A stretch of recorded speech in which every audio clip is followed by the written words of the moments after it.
Hello दोस्तों, नमस्कार। बहुत स्वागत है आपका अग्रिम एकेडमी के इस ऑनलाइन प्लेटफॉर्म पर। यहाँ पर दोस्तों हम लोग बातचीत करते हैं मध्य प्रदेश सामान्य ज्ञान पर। और मध्य प्रदेश के सामान्य ज्ञान के अंतर्गत दोस्तों आज के इस टॉपिक में हम लोग बातचीत करेंगे मध्य प्रदेश के प्रमुख पर्वतों पर कि मध्य प्रदेश में कौन कौन से प्रमुख पर्वत पाए जाते हैं, अवस्थित हैं। तो मध्य प्रदेश के प्रमुख पर्वतों में दोस्तों सतपुड़ा पर्वत श्रृंखला की बात करेंगे और विंध्याचल पर्वत श्रृंखला की बात करेंगे। तो सतपुड़ा और विंध्याचल पर्वत श्रृंखला की इस पूरे टॉपिक में बातचीत करेंगे दोस्तों। तो दोस्तों यदि आप लोगों को हमारा ये वीडियो अच्छा लगे तो वीडियो को लाइक करें, चैनल को सब्सक्राइब करें और सेशन को दोस्तों के साथ शेयर अवश्य करें। चलिए दोस्तों शुभारंभ करते हैं आज के अपने इस सेशन का, जिसमें हम लोग मध्य प्रदेश सामान्य ज्ञान के अंतर्गत मध्य प्रदेश के प्रमुख पर्वतों पर बातचीत करेंगे। और उन प्रमुख पर्वतों में दोस्तों सतपुड़ा पर्वत श्रृंखला और विंध्याचल पर्वत श्रृंखला पर हम लोग बातचीत करेंगे। तो चलिए दोस्तों एक एक करके समझते चलते हैं, सीखते चलते हैं। और तो मध्य प्रदेश के प्रमुख पर्वत, मध्य प्रदेश में प्रमुख पर्वत कौन कौन से हैं दोस्तों? तो मध्य प्रदेश में पूर्व पश्चिम दिशा में, मध्य प्रदेश में पूर्व पश्चिम दिशाओं में दो प्रमुख पर्वत श्रेणियां सतपुड़ा और विंध्याचल विस्तृत है। तो मध्य प्रदेश में पूर्व पश्चिम दिशाओं में क्या है, दो प्रमुख पर्वत श्रेणियां, एक तो सतपुड़ा और दूसरी विंध्याचल क्या है, फैली हुई है, विस्तृत है। दोनों पर्वत श्रेणियों के मध्य नर्मदा का प्रसिद्ध भ्रंश घाटी क्षेत्र है। और ये जो दोनों क्या हैं, सतपुड़ा और विंध्याचल पर्वत श्रेणियां हैं, इनके मध्य में क्या है, नर्मदा का प्रसिद्ध भ्रंश घाटी क्षेत्र भी स्थित है। तो नर्मदा का प्रसिद्ध भ्रंश घाटी क्षेत्र, प्रश्न दोस्तों कैसे बनेगा कि नर्मदा का प्रसिद्ध भ्रंश घाटी क्षेत्र किन दो प्रमुख पर्वत श्रेणियों के मध्य में क्या है, विस्तृत है या फैला हुआ है? तो दो प्रमुख पर्वत श्रेणियां हैं सतपुड़ा और विंध्याचल, और इनके मध्य में क्या है, नर्मदा का प्रसिद्ध भ्रंश घाटी क्षेत्र है। इसका ढाल भारत के सामान्य ढाल, तो जो क्या है, नर्मदा का जो प्रसिद्ध भ्रंश घाटी क्षेत्र है, इसका जो ढाल है ये भारत के सामान्य ढाल पश्चिम से पूर्व के विपरीत पूर्व से पश्चिम की ओर है। तो जो क्या है, नर्मदा का प्रसिद्ध भ्रंश घाटी क्षेत्र है, इसका जो ढाल है वो क्या है, सामान्य ढाल पश्चिम से पूर्व। जो भारत का क्या है, सामान्य ढाल क्या है, पश्चिम से पूर्व है। पश्चिम से पूर्व की तरफ जो सामान्य ढाल है, तो उसके विपरीत जो है, तो इसका जो ढाल है वो क्या है, पूर्व से पश्चिम है। पूर्व से पश्चिम इसका ढाल है। और बाकी जो पूरे भारत का ढाल है वो क्या है, भारत का जो सामान्य ढाल है वो पश्चिम से पूर्व है। और जो क्या है, नर्मदा का प्रसिद्ध भ्रंश घाटी क्षेत्र है, इसका जो ढाल है ये पूर्व से पश्चिम की ओर है। मध्य प्रदेश में प्रमुख रूप से दो पर्वत श्रृंखलाएं विद्यमान है। तो मध्य प्रदेश में दोस्तों प्रमुख रूप से दो पर्वत श्रृंखलाएं विद्यमान है। पहला है सतपुड़ा पर्वत श्रृंखला, दूसरा है विंध्याचल पर्वत श्रृंखला। तो सतपुड़ा पर्वत श्रृंखला और विंध्याचल पर्वत श्रृंखलाओं का क्या है, विद्यमानता है। मध्य प्रदेश में प्रमुख रूप से दो प्रमुख पर्वत श्रृंखलाएं हैं, पहली तो सतपुड़ा और दूसरी क्या है, विंध्याचल। तो इन दोनों को हम लोग आज के इस टॉपिक में देखेंगे। तो दोस्तों चलिए देखते चलते हैं। सबसे पहली है सतपुड़ा पर्वत श्रृंखला। सतपुड़ा पर्वत श्रृंखला सोन नदी के दक्षिण में इसकी स्थिति दोस्तों देख लेते हैं। सबसे पहले तो स्थिति देखेंगे। तो सतपुड़ा पर्वत श्रृंखला की स्थिति क्या है, सोन नदी के दक्षिण में है। सोन नदी के दक्षिण में विंध्याचल के समांतर फैली है। तो सोन नदी के दक्षिण में है और विंध्याचल के समानांतर क्या है, सतपुड़ा पर्वत श्रृंखला फैली हुई है। सतपुड़ा पर्वत श्रृंखला विस्तृत है। सतपुड़ा पर्वत श्रेणी मुख्यतः ग्रेनाइट और बेसाल्ट चट्टानों से निर्मित है। सतपुड़ा पर्वत श्रेणी क्या है दोस्तों, मुख्यतः ग्रेनाइट और बेसाल्ट चट्टानों से निर्मित है, बेसाल्ट और ग्रेनाइट चट्टानों से बनी हुई है। यह एक ब्लॉक पर्वत है। तो सतपुड़ा पर्वत क्या है दोस्तों, याद रखेंगे, इस तरह के प्रश्न परीक्षाओं में अक्सर करके बनते हैं कि निम्नलिखित में से ब्लॉक पर्वत का उदाहरण कौन सा है या कौन सा नहीं है। तो इस तरह के यदि प्रश्न बने तो आपको यहाँ पे ध्यान रखना है कि जो सतपुड़ा पर्वत है ये ब्लॉक पर्वत का उदाहरण है। तो जिसके उत्तर में नर्मदा की दरार घाटी एवं दक्षिण में ताप्ती की दरार घाटी स्थित है। तो याद रखेंगे, क्या याद रखना है आपको याद रखना है कि सतपुड़ा पर्वत श्रेणी मुख्यतः ग्रेनाइट और बेसाल्ट चट्टानों से निर्मित है और यह एक क्या है, ब्लॉक पर्वत है, जिसके उत्तर में नर्मदा की दरार घाटी एवं दक्षिण में ताप्ती की दरार घाटी स्थित है। यहाँ पे दोस्तों ध्यान ये रखेंगे कि आयोग जो है वो अब क्या करने लगा है, स्टेटमेंट वाइज क्वेश्चंस फ्रेम करने लगा है। तो आपको ध्यान रखना है, इस तरह के स्टेटमेंट आपको दिए जा सकते हैं। स्टेटमेंट क्रमांक 1 और स्टेटमेंट क्रमांक 2 इस तरह से आपको दिया जाएगा और उस तरफ फिर आपसे पूछा जाएगा कूट में कि इनमें से कौन सा से सही हैं या कौन सा से सही नहीं है, तो वहाँ पे आपको ध्यान रखना है। इसलिए आपको बढ़िया से जो है तो यहाँ पे पूरे पर्वतों को देख के जाना है। तो सतपुड़ा पर्वत श्रेणी मुख्यतः ग्रेनाइट एवं बेसाल्ट चट्टानों से निर्मित है। यह एक ब्लॉक पर्वत है जिसके उत्तर में नर्मदा की दरार घाटी एवं दक्षिण में ताप्ती की दरार घाटी है। तो नर्मदा की दरार घाटी क्या है, उत्तर में है, और दक्षिण में क्या है, ताप्ती की दरार घाटी स्थित है। किसके? सतपुड़ा पर्वत के। उल्लेखनीय है कि जब हार्ड और सॉफ्ट चट्टानें क्या होती हैं, वैकल्पिक रूप से व्यवस्थित हो, तब नर्मदा और ताप्ती जैसी जो नदियां हैं तो वो क्या करती हैं, इन चट्टानों के माध्यम से प्रवाहित होती हैं। तो यहाँ पे याद ये रखना है कि जब क्या होता है, कठोर और क्या है, कोमल या मुलायम चट्टानें क्या होती हैं, वैकल्पिक रूप से व्यवस्थित होती हैं, तो उस स्थिति में नर्मदा और ताप्ती जैसी जो नदियां होती हैं तो वो क्या करती हैं, इन चट्टानों के माध्यम से प्रवाहित होती हैं और सॉफ्ट चट्टानों को नष्ट करने की कोशिश करती हैं। और जो क्या होती हैं, सॉफ्ट चट्टानें होती है, मुलायम चट्टानें होती है, उनको क्या करती हैं, नष्ट करने की कोशिश करती हैं। तो इस स्थिति को दरार घाटियाँ कहा जाता है।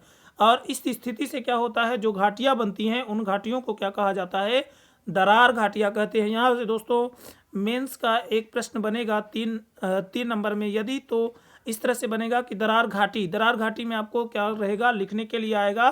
तो आपको याद रखना है कि जब क्या होता है, हार्ड और सॉफ्ट चट्टानें वैकल्पिक रूप से व्यवस्थित होती हैं, तब नर्मदा और ताप्ती जैसी जो नदियां हैं तो वो क्या करती हैं, इन चट्टानों के माध्यम से प्रवाहित होती हैं और सॉफ्ट चट्टानों को नष्ट करने की कोशिश करती हैं। और जब ये क्या होती है, सॉफ्ट चट्टानों को नष्ट करके प्रवाहित होती हैं, तो इस स्थिति को क्या कहा जाता है, दरार घाटियाँ कहा जाता है। क्या कहा जाता है दोस्तों, दरार घाटियाँ कहा जाता है। आगे देख लेते हैं दोस्तों, सतपुड़ा पर्वत की लंबाई कितनी है। लंबाई चौड़ाई की बात करें यदि, तो सतपुड़ा पर्वत की लंबाई लगभग 1120 किलोमीटर है। तो जो सतपुड़ा पर्वत है दोस्तों, इसकी लंबाई कितनी है, तो लंबाई 1120 किलोमीटर है तथा औसत ऊंचाई 900 मीटर से अधिक है। तो यहाँ पे याद रखेंगे कि जो क्या है, सतपुड़ा पर्वत की लंबाई है वो 1120 किलोमीटर है और औसत ऊंचाई इसकी कितनी, एवरेज हाइट की यदि बात करें तो एवरेज हाइट इसकी 900 मीटर है। तो 900 मीटर क्या है, सतपुड़ा की एवरेज हाइट है। और लंबाई कितनी है, तो लंबाई है 1120 किलोमीटर, 1120 किलोमीटर। यहाँ पे याद रखेंगे दोस्तों 1120 किलोमीटर क्या है, इसकी लगभग लंबाई है। और ऊंचाई की यदि बात करें तो 900 मीटर क्या है, ये एवरेज में औसत ऊंचाई इसकी कितनी है, तो 900 मीटर है। यह पर्वत श्रेणी पश्चिम में राजपीपला पहाड़ियों से प्रारंभ होकर के, तो ये क्या होती है, जो सतपुड़ा पर्वत श्रेणी है, सतपुड़ा पर्वत श्रृंखला है, ये पश्चिम में राजपीपला पहाड़ियों दोस्तों जो गुजरात में है, तो राजपीपला पहाड़ियों से प्रारंभ होकर महादेव एवं मैकल पहाड़ियों के रूप में छोटा नागपुर के पठार झारखंड तक इसका क्या है, विस्तार है। तो याद रखेंगे कि जो क्या है, सतपुड़ा पर्वत श्रेणी है, इसके विस्तार की यदि बात करें, लंबाई इसकी 1120 किलोमीटर, औसत ऊंचाई 900 मीटर। और क्या है दोस्तों, याद रखेंगे कि राजपीपला पहाड़ियों से पश्चिम में राजपीपला पहाड़ियों से प्रारंभ होकर के महादेव एवं मैकल पहाड़ियों के रूप में छोटा नागपुर के पठार झारखंड तक विस्तृत है। सतपुड़ा श्रेणी नर्मदा और गोदावरी के बीच जल द्विभाजक है। तो जो सतपुड़ा श्रेणी है दोस्तों, ये किन दो नदियों के बीच में क्या है, जल द्विभाजक का कार्य करती हैं। तो सतपुड़ा श्रेणी नर्मदा और गोदावरी के बीच जल द्विभाजक का कार्य करती हैं। तो सतपुड़ा श्रेणी क्या है, नर्मदा और गोदावरी के बीच में जल द्विभाजक हैं। याद रखेंगे कि जो सतपुड़ा और नर्मदा क्या है, जो सतपुड़ा श्रेणी है वो नर्मदा और गोदावरी के बीच में क्या है, जल द्विभाजक का कार्य करती है या जल द्विभाजक के रूप में है। सतपुड़ा पर्वत श्रेणी के विस्तार को हम लोग देख रहे हैं दोस्तों। उससे पहले दोस्तों, यदि आप लोगों को हमारा ये वीडियो अच्छा लगे तो वीडियो को लाइक कर दें, चैनल को सब्सक्राइब कर दें और दोस्तों के साथ शेयर जरूर कर दें दोस्तों। तो सतपुड़ा पर्वत का विस्तार हम लोग बातचीत कर रहे हैं, सतपुड़ा पर्वत के विस्तार पर। तो सतपुड़ा पर्वत का जो विस्तार है, तो हमने देखा कि सतपुड़ा पर्वत क्या है, पश्चिम में राजपीपला श्रेणी से प्रारंभ होकर के झारखंड महादेव पर्वत से होते हुए झारखंड तक जाता है, महादेव मैकल से होता हुआ ये कहाँ जाता है, झारखंड तक जाता है। तो मध्य प्रदेश के दक्षिणी भाग में विंध्याचल पर्वत श्रेणी के दक्षिण भाग में है। तो मध्य प्रदेश के क्या है, दक्षिणी भाग में है। सतपुड़ा पर्वत का विस्तार कहाँ है, तो मध्य प्रदेश के दक्षिणी भाग में है। विंध्याचल जो पर्वत श्रेणी है उसके भी क्या है दक्षिणी भाग में है, राजपीपला श्रेणी के पूर्वी भाग में स्थित है। तो राजपीपला श्रेणी के पूर्वी भाग में इसका क्या है, राजपीपला श्रेणी से इसका क्या होता है, शुरुआत होती है और क्या है पूर्वी भाग में उसके क्या है सतपुड़ा पर्वत का विस्तार पाया जाता है।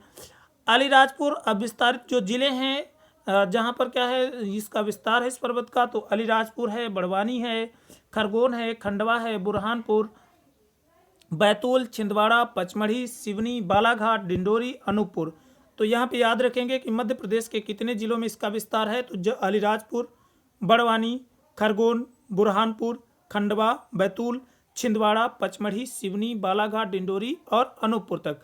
तो यहाँ तक इसका विस्तार है, याद रखेंगे। सतपुड़ा की सबसे ऊंची चोटी का नाम धूपगढ़ है और ये 1350 मीटर क्या है ऊंची है और ये पचमढ़ी में है। तो पचमढ़ी जो क्या है भू आकृतिक प्रदेश है, वहाँ पर क्या है ये चोटी है, कौन सी, धूपगढ़ चोटी है, महादेव पहाड़ी में पड़ती है।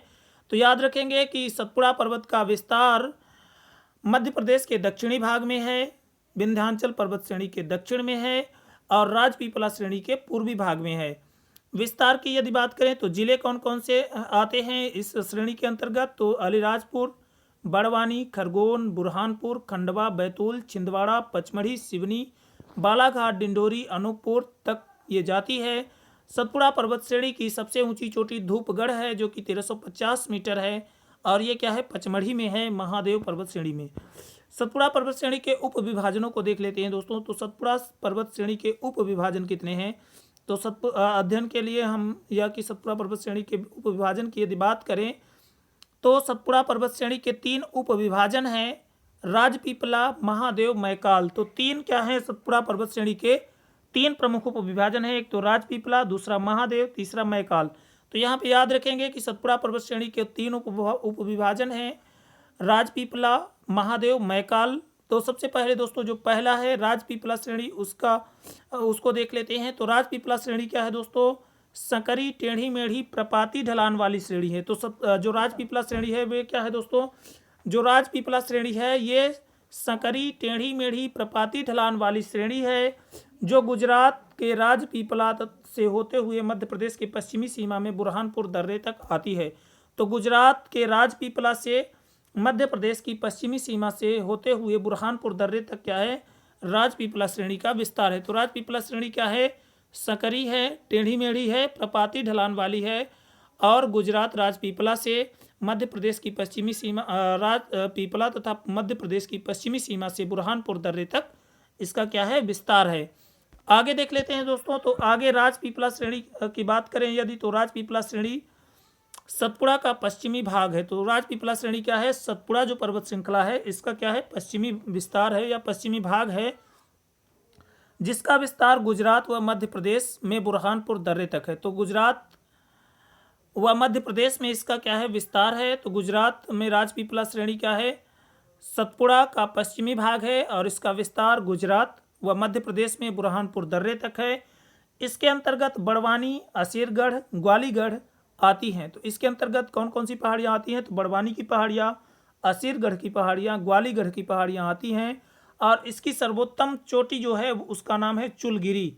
तो जो राजपीपला श्रेणी है इसकी जो सबसे क्या है उत्तम सर्वोत्तम चोटी है, सर्वोच्च चोटी है वो कौन सी है, चुलगिरी है, 215 मीटर इसकी ऊंचाई है। इस श्रेणी में स्थित असीरगढ़ को दक्षिण का प्रवेश द्वार कहते हैं। तो जो इस राजपीपला श्रेणी में असीरगढ़ है इसको क्या कहा जाता है, दक्षिण का प्रवेश द्वार कहा जाता है। याद रखेंगे कि असीरगढ़ को क्या कहा जाता है, दक्षिण का प्रवेश द्वार कहा जाता है, राजपीपला श्रेणी में है। और राजपीपला श्रेणी का विस्तार गुजरात व मध्य प्रदेश में बुरहानपुर दर्रे तक है। इसके अंतर्गत बड़वानी, असीरगढ़ और ग्वालीगढ़ की पहाड़ियाँ चोटियाँ आती हैं और इसकी जो सबसे ऊंची चोटी है वो क्या है, चुलगिरी है, 215 मीटर इसकी ऊंचाई है। और इसका जो ये जो श्रेणी है वो क्या है, असीरगढ़ जो इस श्रेणी में स्थित है उसको दक्षिण का प्रवेश द्वार कहते हैं। तो साउथ का क्या है, जो क्या है प्रवेश एंट्री पॉइंट है, साउथ का जो प्रवेश द्वार है वो किसको कहा जाता है, असीरगढ़ को कहा जाता है। इसके तहत पश्चिम में राजपीपला की पहाड़ियाँ गुजरात में है। अखरानी की पहाड़ियाँ हो गई, मथवार की पहाड़ियाँ, अखरानी यहाँ पे दोस्तों मथवार है, मथवार की पहाड़ियाँ, बड़वानी की पहाड़ियाँ, बीजागढ़ की पहाड़ियाँ, असीरगढ़ की पहाड़ियाँ आती हैं।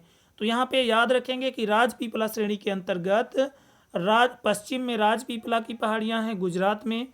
उसके बाद दोस्तों क्रमशः अखरानी की पहाड़ियाँ, और फिर उसके बाद दोस्तों मथवार की पहाड़ियाँ, फिर बड़वानी की पहाड़ियाँ, फिर बीजागढ़ की पहाड़ियाँ, और उसके बाद दोस्तों असीरगढ़ की पहाड़ियाँ आती हैं। तो यहाँ पे क्रम याद रखेंगे दोस्तों, क्रम से भी प्रश्न बना है परीक्षाओं में। तो याद रखेंगे कि जो सतपुड़ा पर्वत श्रेणी की श्रृंखला क्या है, उप विभाजन राजपीपला है। तो राजपीपला के तहत क्या है, अखरानी की पहाड़ियाँ, मथवार की पहाड़ियाँ, बड़वानी की पहाड़ियाँ, बीजागढ़ की पहाड़ियाँ और असीरगढ़ की पहाड़ियाँ आती हैं। तो 5 पहाड़ियाँ याद रखेंगे। एक तो राजपीपला की पहाड़ियाँ गुजरात में हैं, फिर उसके बाद अखरानी की पहाड़ियाँ, फिर मथवार की पहाड़ियाँ, बड़वानी की पहाड़ियाँ, बीजागढ़ की पहाड़ियाँ तथा असीरगढ़ की पहाड़ियाँ, ये सभी क्या हैं, राजपीपला के अंतर्गत आती हैं। इसकी अधिकतम ऊंची चोटी 1325 मीटर है। तो इसकी जो क्या है अधिकतम ऊंची चोटी है वो 1325 मीटर की ऊंचाई है इसकी। और असीरगढ़ की पहाड़ियाँ एवं नर्मदा के बीच क्या है, निमाड़ का मैदान है। तो निमाड़ का मैदान कहाँ है, तो असीरगढ़ की पहाड़ियाँ और क्या है, नर्मदा के बीच में, असीरगढ़ की पहाड़ियाँ और नर्मदा के बीच में क्या है, निमाड़ का मैदान है। मध्य सतपुड़ा श्रेणी क्या है दोस्तों, तो मध्य सतपुड़ा श्रेणी या महादेव श्रेणी इसको कहते हैं। इसका विस्तार महाराष्ट्र और मध्य प्रदेश में है। तो महाराष्ट्र और मध्य प्रदेश में क्या है, मध्य सतपुड़ा श्रेणी का विस्तार है। इसके अंतर्गत धूपगढ़, चौरागढ़, नंदीगढ़, कालीभीत, बैतूल आदि पर्वत श्रेणियाँ आती हैं। तो याद रखेंगे कि जो मध्य सतपुड़ा है, महादेव श्रेणी है, उसका विस्तार महाराष्ट्र और मध्य प्रदेश में है। और इसके अंतर्गत धूपगढ़, चौरागढ़, नंदीगढ़, कालीभीत, बैतूल आदि पर्वत श्रेणियाँ आती हैं। तो कालीभीत बैतूल में है दोस्तों, याद रखेंगे। तो कालीभीत, बैतूल आदि पर्वत श्रेणियाँ आती हैं। मध्य श्रेणी के नाम से पहचाने जाना वाला मध्य श्रेणी यहाँ पे याद रखेंगे, मध्य सतपुड़ा श्रेणी के नाम से पहचाने जाना वाला यह हिस्सा राजपीपला के पूर्व में एक चौड़ी श्रेणी है। तो राजपीपला के पूर्व में क्या है, महादेव श्रेणी चौड़ी श्रेणी है। इसके पूर्व में क्रमशः बैतूल और छिंदवाड़ा के पठार हैं। तो इसके पूर्व में क्रमशः बैतूल का पठार पहले है, उसके बाद छिंदवाड़ा का पठार है, तथा इसके उत्तर में महादेव की पहाड़ियाँ हैं। और इसके उत्तर में क्या है, महादेव की पहाड़ियाँ हैं। तो याद रखेंगे मध्य सतपुड़ा श्रेणी के नाम से पहचाने जाना वाला जो ये हिस्सा है वो राजपीपला के पूर्व में एक चौड़ी श्रेणी है। और इसके पूर्व में क्रमशः क्या है, बैतूल और छिंदवाड़ा के पठार हैं। और इसके उत्तर में महादेव की क्या है दोस्तों, पहाड़ियाँ हैं। तो इसके उत्तर में क्या है, महादेव की पहाड़ियाँ हैं, महादेव की श्रेणी है। इसके मुख्य उप श्रेणियों में ग्वालीगढ़ तथा महादेव की श्रेणियाँ हैं। तो इसकी जो उप श्रेणियाँ हैं वो क्या है, ग्वालीगढ़ है और महादेव हैं। तो ग्वालीगढ़ और महादेव क्या है, मध्य सतपुड़ा की क्या है, उप श्रेणियाँ हैं। महादेव श्रेणी होशंगाबाद, छिंदवाड़ा, नरसिंहपुर और सिवनी जिले में है। तो जो महादेव श्रेणी है इसका विस्तार कहाँ कहाँ, किन किन जिलों में है, तो होशंगाबाद, छिंदवाड़ा, नरसिंहपुर, होशंगाबाद, छिंदवाड़ा, नरसिंहपुर, सिवनी जिले में क्या है, महादेव श्रेणी का क्या है, विस्तार है। मध्य प्रदेश की सतपुड़ा की भी मध्य प्रदेश की और सतपुड़ा की भी सर्वोच्च ऊंची चोटी धूपगढ़ 1350 मीटर महादेव पहाड़ी पचमढ़ी में स्थित है। तो याद रखेंगे कि मध्य प्रदेश की तथा सतपुड़ा की, मध्य प्रदेश और सतपुड़ा दोनों की क्या है, सर्वोच्च ऊंची या सबसे ऊंची चोटी धूपगढ़ क्या है, 1350 मीटर ऊंची है। महादेव पहाड़ी पचमढ़ी में स्थित है। ताप्ती नदी के दक्षिण में ग्वालीगढ़ की श्रेणियाँ हैं। और जो ताप्ती नदी है दोस्तों, इसके दक्षिण में यहाँ पे याद रखेंगे ग्वालीगढ़ है, यहाँ पे ग्वालीगढ़ की श्रेणियाँ हैं। तो ग्वालीगढ़ की क्या है, श्रेणियाँ हैं। एवं ताप्ती नदी का उद्गम सतपुड़ा श्रेणी से ही हुआ है। और जो ताप्ती नदी है इसका उद्गम कहाँ से हुआ है, तो इसका जो उद्गम है वो सतपुड़ा श्रेणी से हुआ है। मैकाल श्रेणी दोस्तों, मैकाल श्रेणी की यदि बात करें तो यह क्या है, सतपुड़ा का सबसे पूर्वी भाग है। तो सतपुड़ा का सबसे पूर्वी भाग क्या है, मैकाल श्रेणी है और मध्य प्रदेश के दक्षिण पूर्वी भाग में स्थित है। और ये क्या है, मध्य प्रदेश के दक्षिण पूर्वी भाग में स्थित है। यह सिवनी से छत्तीसगढ़ तक फैला हुआ है। ये क्या है, सिवनी से छत्तीसगढ़ तक फैला है। इसके अंतर्गत अमरकंटक, किरार घाटी और अचानक मार आते हैं। तो इसके जो क्या है, मैकल श्रेणी है, इसके अंतर्गत कौन कौन से क्षेत्र आते हैं, तो अमरकंटक, किरार घाटी और अचानक मार, ये तीनों क्षेत्र क्या हैं, मैकल श्रेणी के अंतर्गत आते हैं। अर्धचंद्राकार भाग है, मैकल श्रेणी क्या है, सतपुड़ा पर्वत श्रृंखला का अर्धचंद्राकार भाग है जो कि पूर्व में है। और यह प्रदेश के बालाघाट, डिंडोरी और अनूपपुर जिलों के अलावा छत्तीसगढ़ में भी फैली है। तो मैकल श्रेणी क्या है? बालाघाट, डिंडोरी, अनूपपुर, साथ ही साथ छत्तीसगढ़ में भी फैली है। मैकाल पहाड़ी पर ही अमरकंटक 1036 मीटर ऊंचा स्थान है, जहां से नर्मदा, सोन और जोहिला नदियों का क्या है? उद्गम होता है। तो याद रखेंगे कि मैकाल पहाड़ी पर ही अमरकंटक है, और अमरकंटक की ऊंचाई कितनी है? तो 1036 मीटर है, और यहाँ से क्या है? नर्मदा, सोन और जोहिला नदियों का उद्गम होता है। इसका सर्वोच्च शिखर 1027 मीटर है। तो मैकल श्रेणी का जो सबसे ऊंचा शिखर है वो क्या है? 1027 मीटर ऊंचा है। आगे बात करते हैं विंध्याचल पर्वत श्रेणी की, जो कि क्या है? मध्य प्रदेश की दूसरी महत्वपूर्ण पर्वत श्रृंखला है। तो विंध्याचल पर्वत श्रेणी, आगे बात करेंगे दोस्तों विंध्याचल पर्वत श्रेणी की। तो विस्तार क्या है दोस्तों? नर्मदा नदी के उत्तर में पूर्व से पश्चिम की ओर इसका क्या है? विस्तार है। तो नर्मदा नदी के उत्तर में है, पूर्व से पश्चिम की ओर इसका क्या है दोस्तों? विस्तार है। इस तरह से पूर्व से पश्चिम की ओर इसका विस्तार है।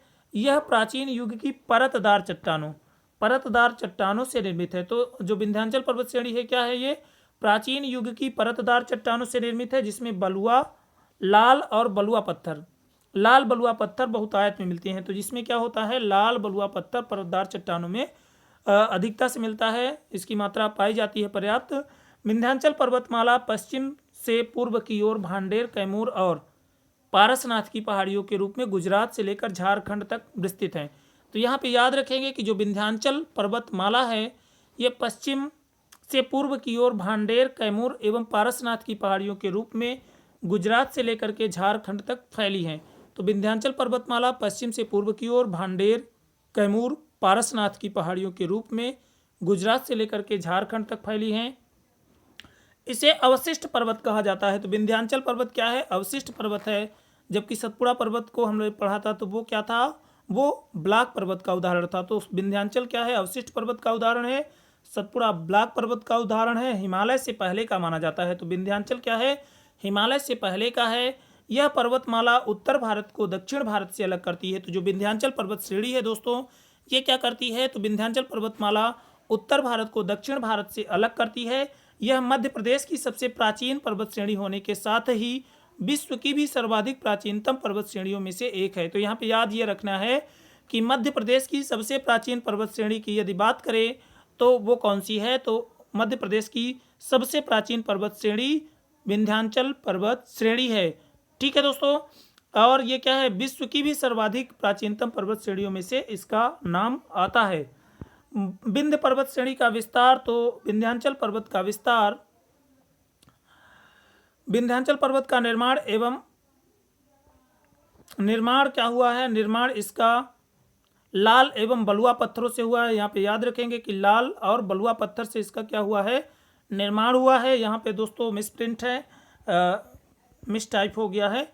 तो इसका जो निर्माण है वो क्या है? लाल एवं बलुआ पत्थर से इसका क्या हुआ है? निर्माण हुआ है। और विंध्याचल पर्वत श्रेणी से निकलने वाली प्रमुख नदियां चंबल, सिंध, बेतवा, केन है। तो विंध्याचल पर्वत का निर्माण लाल और बलुआ पत्थर से हुआ है। विंध्याचल पर्वत श्रेणी से निकलने वाली प्रमुख नदियां चंबल, सिंध, बेतवा, केन हैं, और इसकी औसत ऊंचाई 500 मीटर है। 500 मीटर इसकी औसत ऊंचाई है, और अधिकतम ऊंचाई 831 मीटर है। तो यदि अधिकतम ऊंचाई की बात करें तो जो विंध्याचल पर्वत श्रेणी है, इसकी अधिकतम ऊंचाई 831 मीटर है और औसत ऊंचाई 500 मीटर है। विंध्याचल गंगा एवं नर्मदा बेसिन की जल विभाजक है। तो विंध्याचल क्या है? नर्मदा और गंगा का क्या है? यहाँ पे याद रखेंगे गंगा और नर्मदा बेसिन की जल विभाजक है। विंध्याचल जो पर्वत श्रृंखला है, ये क्या है? नर्मदा और गंगा नदी के बीच में क्या करती है? जल विभाजक के रूप में कार्य करती है। मध्य प्रदेश में इसका विस्तार अलीराजपुर, धार, बड़वानी, इंदौर, खरगोन, खंडवा, देवास, सीहोर, हरदा, होशंगाबाद, नरसिंहपुर, जबलपुर, दमोह, कटनी, छतरपुर, पन्ना, सतना, सीधी, रीवा, उमरिया, सिंगरौली तक इसका क्या है? विंध्य पर्वत श्रेणी का विस्तार है। इतने सारे जो है तो क्षेत्र हैं इसके, याद रखेंगे आप लोग। थोड़ा सा इस तरह से प्रश्न बन सकता है, आपको जोड़ी मिलाने के लिए देगा, या कि नहीं वाला यदि क्वेश्चन बनता है कि निम्नलिखित में से विंध्याचल पर्वत श्रेणी का विस्तार किस जिले में नहीं है, वहाँ पर आपके लिए ये डाटा बहुत आवश्यक हो जाएगा। तो इसलिए 1, 2, 3 बार आप इसको जरूर रिवाइज करें। यहाँ से दोस्तों एक प्रश्न बनने की पूरी संभावना रहती है। तो विंध्याचल जो है ये गंगा एवं नर्मदा बेसिन की जल विभाजक है। मध्य प्रदेश में इसका विस्तार अलीराजपुर, धार, बड़वानी, इंदौर, खरगोन, खंडवा, देवास, हरदा, सीहोर, होशंगाबाद, नरसिंहपुर, जबलपुर, दमोह, कटनी, छतरपुर, पन्ना, सतना, रीवा, सीधी, उमरिया, सिंगरौली, यहाँ तक इसका विस्तार है। विंध्याचल पर्वतमाला की उप श्रेणियों में भांडेर और कैमूर हैं। तो विंध्याचल जो पर्वत श्रेणी है, यदि इसकी क्या करें उप श्रेणियों की बात करें तो विंध्याचल पर्वतमाला की उप श्रेणियों में भांडेर और कैमूर प्रमुख हैं। तो भांडेर और कैमूर क्या हैं? विंध्याचल पर्वतमाला की प्रमुख उप श्रेणियाँ हैं। तो विंध्याचल पर्वतमाला की प्रमुख उप श्रेणियाँ कौन कौन सी हैं? तो भांडेर और कैमूर। तो प्रश्न दोस्तों कैसे बनेगा? तो प्रश्न इस तरह से बनेगा दोस्तों कि भांडेर तथा कैमूर किस पर्वतमाला की उप श्रेणियां हैं? तो याद रखेंगे कि विंध्याचल पर्वतमाला की उप श्रेणियां भांडेर तथा कैमूर हैं। अब भांडेर श्रेणी देख लेते हैं दोस्तों। तो भांडेर श्रेणी ये क्या है? भांडेर श्रेणी क्या है? विंध्याचल का मध्य भाग है। यहाँ पे याद रखेंगे दोस्तों मध्यवर्ती भाग है, विंध्याचल का मध्यवर्ती भाग है। विंध्य की भांडेर श्रेणी का विस्तार जो विंध्याचल है इसके जो भांडेर श्रेणी है इसका विस्तार मध्य प्रदेश के छतरपुर, दमोह और पन्ना जिले में है। तो छतरपुर, दमोह और पन्ना जिले में क्या है?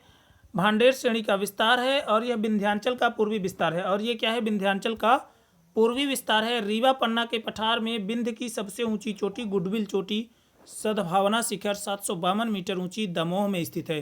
तो रीवा पन्ना के पठार में विंध्य की सबसे ऊंची चोटी गुडविल चोटी, जिसको कि सद्भावना शिखर के नाम से भी जाना जाता है, 752 मीटर ऊंची है, दमोह में है। तो याद रखेंगे कि रीवा पन्ना के पठार में विंध्य की सबसे ऊंची चोटी गुडविल चोटी है, जिसको कि सद्भावना शिखर के नाम से जाना जाता है, दमोह में स्थित है। ऊंचाई इसकी 752 मीटर है। गुडविल शिखर को कलुमार या कालुम्बे शिखर के नाम से भी जाना जाता है। तो जो गुडविल शिखर है इसको कलुमार या कालुम्बे शिखर के नाम से भी जानते हैं। तो प्रश्न बनेगा दोस्तों, यहाँ से प्रश्न बनेगा कि गुडविल शिखर को कलुमार तथा कालुम्बे शिखर के रूप में जाना जाता है।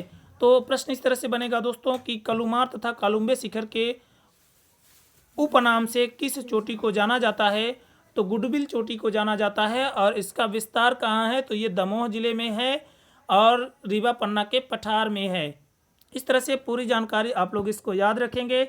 आगे है दोस्तों कैमूर श्रेणी। तो कैमूर श्रेणी की यदि बात करें तो कैमूर पहाड़ियाँ विंध्य पर्वत श्रेणी का पूर्वी हिस्सा है। तो विंध्य पर्वत श्रेणी का क्या है? पूर्वी हिस्सा है।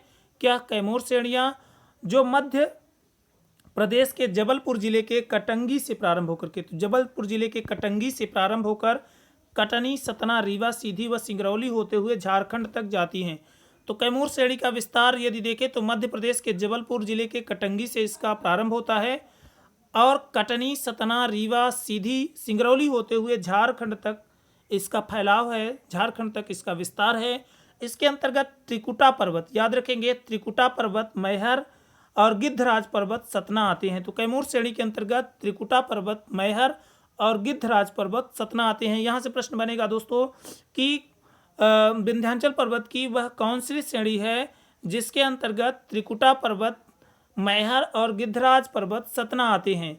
यह कि प्रश्न दोस्तों इस तरह से भी बन सकता है कि त्रिकुटा पर्वत, मैहर और गिद्धराज पर्वत, सतना विंध्याचल पर्वत श्रेणी के किस जो है तो श्रेणी का किस श्रेणी के अंतर्गत शामिल हैं? तो यहाँ पे हो जाएगा कैमूर श्रेणी। तो कैमूर श्रेणी के अंतर्गत त्रिकुटा पर्वत, मैहर, गिद्धराज पर्वत, सतना आते हैं।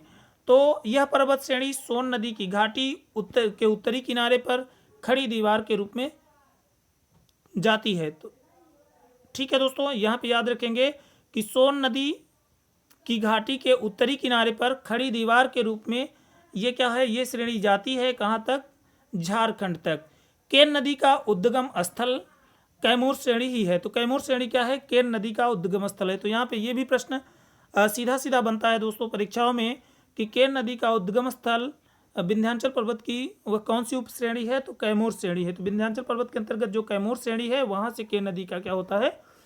उद्गम होता है। आगे दोस्तों महत्वपूर्ण तथ्यों की, इंपॉर्टेंट फैक्ट की यदि बात करें तो प्रदेश के उमरिया जिले की बांधवगढ़ पहाड़ियाँ विंध्याचल पर्वतमाला का ही भाग हैं। ये प्रश्न दोस्तों परीक्षाओं में बन जाता है कि उमरिया जिले की बांधवगढ़ पहाड़ियाँ किस पर्वतमाला का विस्तार है या किस पर्वतमाला के अंतर्गत आती हैं या किस पर्वतमाला का भाग है।